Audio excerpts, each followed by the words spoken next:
का लोकांनी सोनाली सावंत यांना निवडून द्यायचं? यांचा हा मतदारसंघ नाही आहे, तिकडून इकडे आलेले आहेत, उभारलेले आहेत. म्हणजे तुमचं बघायला गेलं तर सगळं व्यवस्थित सुरू आहे, आदेल सुरू आहे. पहिल्यापासून आपल्या सोशल मीडियाला फॉलो करतोय, तुमचा मी बघतोय आदेलच्या माध्यमातून खूप चांगल्या पद्धतीने आपण प्रगती साधलेली आहे. मग निवडणुकीत आम्ही शून्यातून जे काही निर्माण केलेलं आहे आणि एक फार आम्ही धडपड करून सगळ्या गोष्टी, असं नाहीये की वडलार्जित चालत आले आणि ते आम्ही पुढे चालवायला लागलोय. जास्त बोलल्यानंतर काही जास्त आपण करतो असं काही नाही आहे. पण मला एवढंच सांगायचं आहे की भादोली मतदारसंघ कसा, तर तुम्ही म्हणशीला कसा, हे सगळ्या गोष्टी तुमच्यापर्यंत जेवढ्या पोहोचवण्याचा प्रयत्न करता येईल तेवढा आम्ही करू.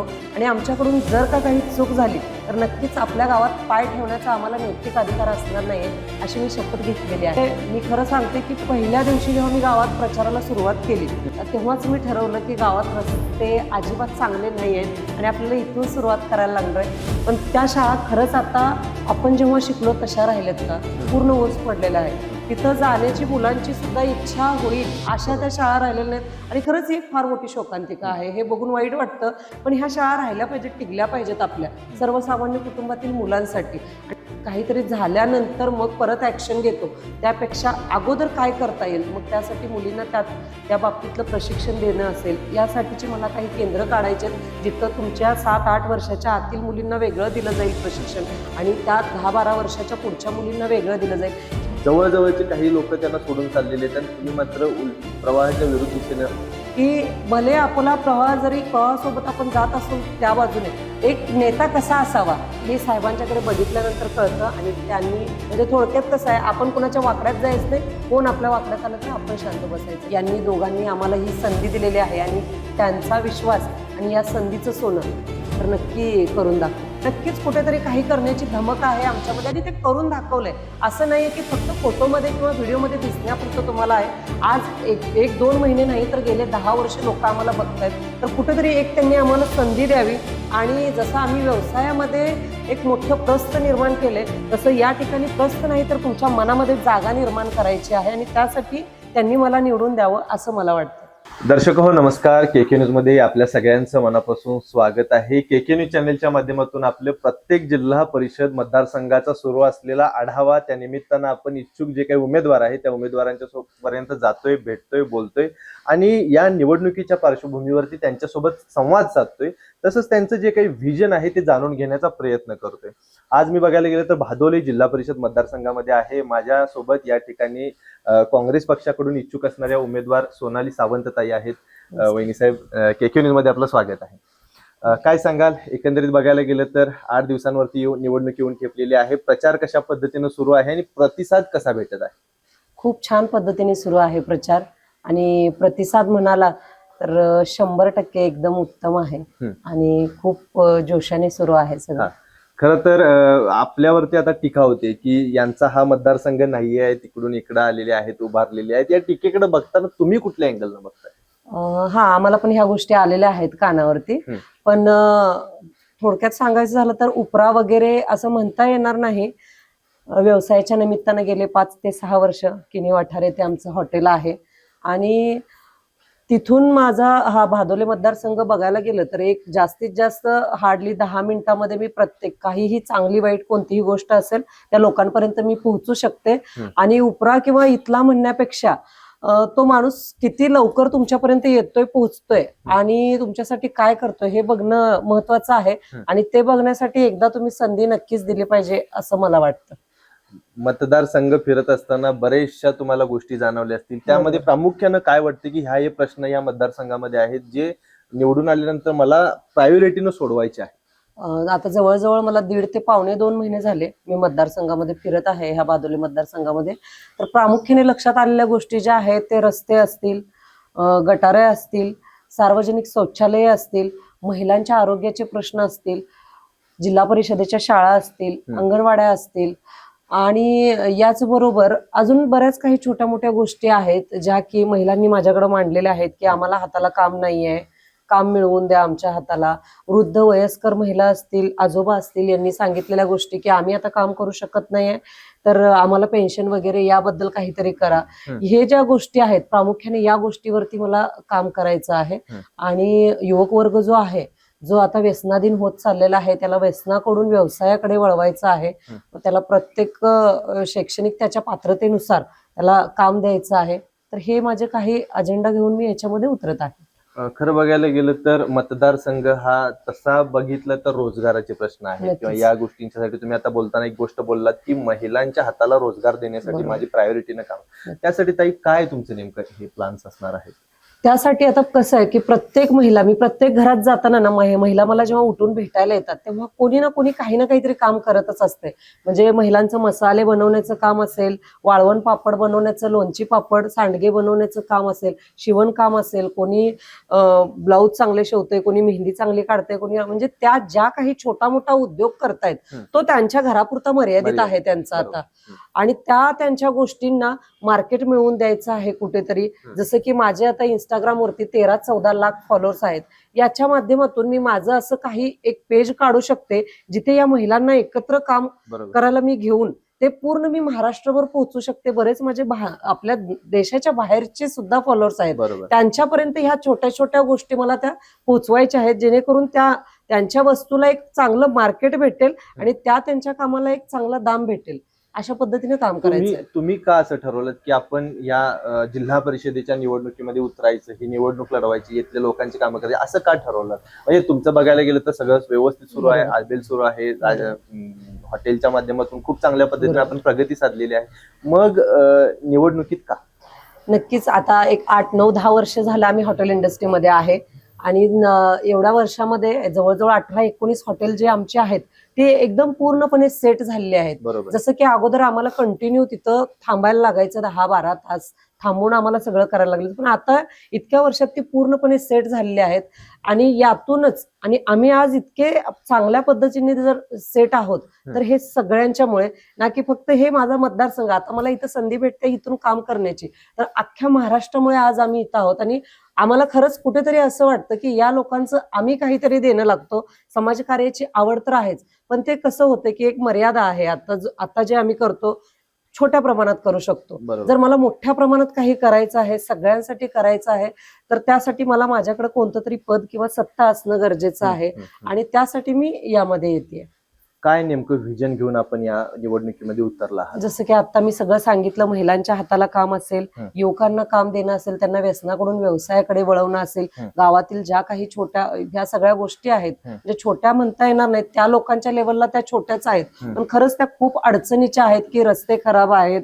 म्हणजे मी खरं सांगते की पहिल्या दिवशी जेव्हा मी गावात प्रचाराला सुरुवात केली तेव्हा पहिल्याच दिवशी माझ्या पायाला इतकं जोरात लागलं, तेव्हाच मी ठरवलं की गावात रस्ते अजिबात चांगले नाही आहेत आणि आपल्याला इथून सुरुवात करायला लागणार आहे. जसं की अंगणवाड्यांमध्ये मी गेले, जिल्हा परिषद. नक्कीच आता काय झालंय की प्रवाहाबरोबर जाणं गरजेचं आहे. की सगळ्या पालकांचं असं म्हणणं असतं की आमच्या मुलांनी इंग्लिश मीडियम मध्ये शिकलं पाहिजे, जसं की माझी मुलं शिकतात, पण सगळ्यांनाच परिस्थितीनुसार आपल्या मुलांना इंग्लिश मिडियमला घालणं पॉसिबल नाहीये. तर जी काही गरीब कुटुंब, सर्वसामान्य कुटुंब आहेत, त्यांचा आधार म्हणजे जिल्हा परिषदेची शाळा. पण त्या शाळा खरंच आता आपण जेव्हा शिकलो तशा राहिल्यात का? पूर्ण ओस पडलेल्या आहेत.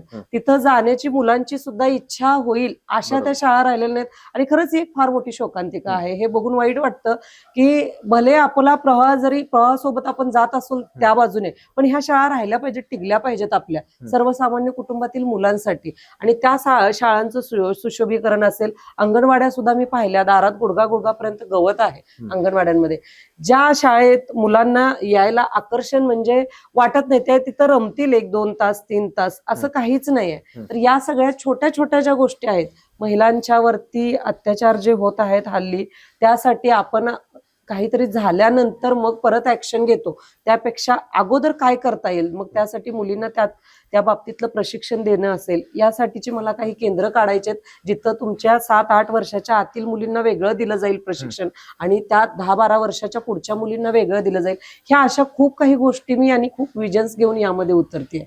दुसरं बोलायचं झालं तर आमदार सतेज उर्फ बंटी पाटील साहेबांनी आपल्यावरती विश्वास दाखवलेला आहे. आज त्यांचा पडता काळ आहे. या पडत्या काळामध्ये तुम्ही त्यांच्याकडे कशा पद्धतीने गेलात? कारण जवळजवळचे काही लोक त्यांना सोडून चाललेले आहेत आणि तुम्ही मात्र प्रवाहाच्या विरुद्ध दिशेने, नेमकं काय आहे? पडता काळ म्हणजे आम्ही तर हे म्हणणारच नाही, कारण जे भविष्यात बंटी साहेब जे असणार आहेत ते कुणी कल्पनाही करू शकणार नाही. आणि एक नेता कसा असावा हे साहेबांच्याकडे बघितल्यानंतर कळतं. आणि त्यांनी बंटी साहेबांनी असेल किंवा माझे आमदार राजूबाबा आवळे यांनी दोघांनी आम्हाला ही संधी दिलेली आहे. आणि त्यांचा विश्वास आणि या संधीचं सोनं नक्कीच आम्ही जर पुढच्या आम्हाला काळात संधी मिळाली तर नक्की करून दाखवू. काय तुम्हाला साहेबांच्या बद्दल वाटते? या निवडणुकीच्या निमित्तानं आपली जवळीकता वाढलेली आहे, ते देखील आपल्या प्रचारार्थ उतरलेले आहेत, त्यांनी देखील चांगल्या पद्धतीने इथं मदत करत आहेत. कार्यकर्ते पूर्ण काँग्रेसचे जे आहेत ते ऍक्टिव्ह झालेले आहेत. त्यांच्याबद्दल तुम्हाला काय वाटतं? नक्कीच त्यांच्या मार्गदर्शनाखाली त्यांचा आदर्श घेऊन आम्हाला ते जसं सांगतील तशा पद्धतीनं पुढं आम्ही आता नवीनच आहे यामध्ये जास्त काय माहित नाही, पण नक्की साहेब जसं काम करतायत त्यांनी कोल्हापूरमध्ये जसं काम त्यांचं आहे चालू, नक्कीच तसं काम करण्याचा आम्ही आटोकाट प्रयत्न करू. शेवटच्या याच्याकडे मी येताना ताई आपल्याला विचारतो की मी पहिल्यापासून आपल्या सोशल मीडियाला फॉलो करतोय, तुमचा मी बघतोय, तुम्ही राहुल दादांना असेल पडत्या काळामध्ये साथ दिलात, चांगल्या पद्धतीने त्यांना मदत केलात आणि आज तुमचा सोबतीचा काळ आहे व्यवसायाच्या दृष्टिकोनातून. आज तुमची राजकीय जीवनाची एक सुरुवात आहे, ते देखील पायाला भिंगरी बांधून पूर्ण मतदारसंघामध्ये पळत आहेत तुमच्यासाठी. हे एवढं तुमचं हे जे म्हणतोय आपण की बॉन्डिंग जे म्हणतोय हे कसं काय नेमकं? आमच्या दोघांचं असं आहे की दोघं जण एकत्र आलो की आम्हाला माहिती आम्ही काहीही करू शकतो. मग भले कोण काय बोलतंय काय म्हणतंय किंवा कोण विरोध करतंय काय नाही, आपलं एक विजन आपण डोळ्यासमोर ठेवलंय ना, आपण त्यासाठी पळायचं. म्हणजे थोडक्यात कसं आहे, आपण कुणाच्या वाकड्यात जायचं नाही, कोण आपल्या वाकड्यात आलं तर आपण शांत बसायचं नाही, ह्या दृष्टीने आम्ही दोघंही चालतो. त्यामुळे दोघं जण एकत्र आलो की करू शकतो सगळंच काही. मतदारसंघातील लोकांना नागरिकांना आव्हान या निवडणुकीच्या निमित्तानं आणि काय करायला? आव्हान मी इतकंच करेन किंवा मी एकच हा ठामपणे विश्वास आणि शब्द देऊ इच्छिते त्यांना की मागच्या महिन्यात जी महानगरपालिकेची निवडणूक झाली त्या निवडणुकीमध्ये साहेबांचं एक टॅगलाईन होती जी की कोल्हापूर कसं तर तुम्ही म्हणशीला तसं. आज त्यांनी आम्हाला ही संधी दिलेली आहे, त्यांच्या मार्गदर्शनाखाली आम्ही काम करतोय, निर्णय घेतलाय काम करण्याचा. तर मी इतकंच सांगेन, जास्त बोलल्यानंतर काही जास्त आपण करतो असं काही नाहीये, पण मला एवढंच सांगायचं आहे की भादोली मतदारसंघ कसा तर तुम्ही म्हणशीला तसा असं म्हणायला हरकत नाही. जे लोक सांगतील त्या पद्धतीने आम्ही काम करायला नक्कीच त्यांच्यासाठी एनी टाइम असो. तुम्ही या नागरिकांना या लोकांना असा विश्वास देऊ शकता का की निवडून आल्यानंतर ह्या मतदारसंघाचा कायापालट होऊ शकतो? नक्कीच नक्कीच. आणि मी दिलेला आहे भद्रेश्वराच्या साक्षीनं. परवा आमचा जेव्हा शुभारंभ झाला प्रचाराचा त्यावेळी मी शब्द दिलेला आहे की आणि शपथही घेतलेली आहे की जर आमच्याकडून तुमची काही म्हणजे जी काही आम्हाला पॉसिबल आहेत, ज्या आपल्या योजना आहेत, ती सगळ्या गोष्टी तुमच्यापर्यंत जेवढ्या पोहोचवण्याचा प्रयत्न करता येईल तेवढा आम्ही करू. आणि आमच्याकडून जर का काही चूक झाली तर नक्कीच आपल्या गावात पाय ठेवण्याचा आम्हाला नैतिक अधिकार असणार नाहीये, अशी मी शपथ घेतलेली आहे. माझा ताई शेवटचा प्रश्न आपल्याला, का लोकांनी सोनाली सावंत यांना निवडून द्यायचं? आजपर्यंत सोशल मीडियाच्या माध्यमातून असेल, हॉटेलच्या माध्यमातून असेल, तुम्ही सर्वांनी बघितलेलं आहे आम्ही शून्यातून जे काही निर्माण केलेलं आहे.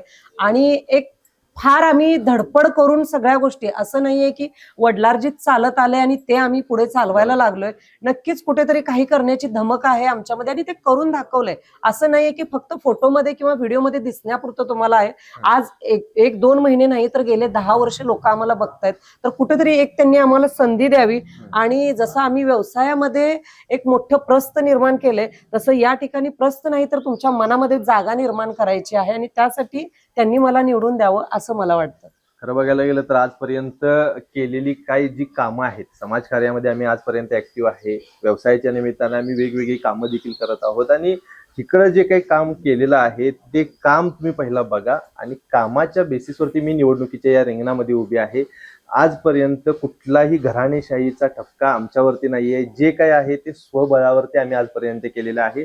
फक्त एकदा विश्वास ठेवून बघा की येणारा जो काही काळ आहे ह्या काळामध्ये ह्या मतदारसंघाचा कायापालट करण्याची जी क्षमता आहे ती आमच्यामध्ये आहे, अशा पद्धतीचं मत सोनालीताई यांनी आपल्यासोबत बोलताना व्यक्त केलेलं आहे. खरं बघायला गेलं तर केके न्यूज चॅनलच्या माध्यमातून सुरू असलेली आपली ही मुलाखत तुम्हाला कशा पद्धतीने वाटली हे आम्हाला कमेंट करून जरूर कळवा. तुर्तास तर या व्हिडिओसह या मुलाखतीसह मी इथं थांबतो. केके न्यूज चॅनलसाठी कॅमेरामन सचिन वरेकर यांच्यासह मी अभिजित. धन्यवाद.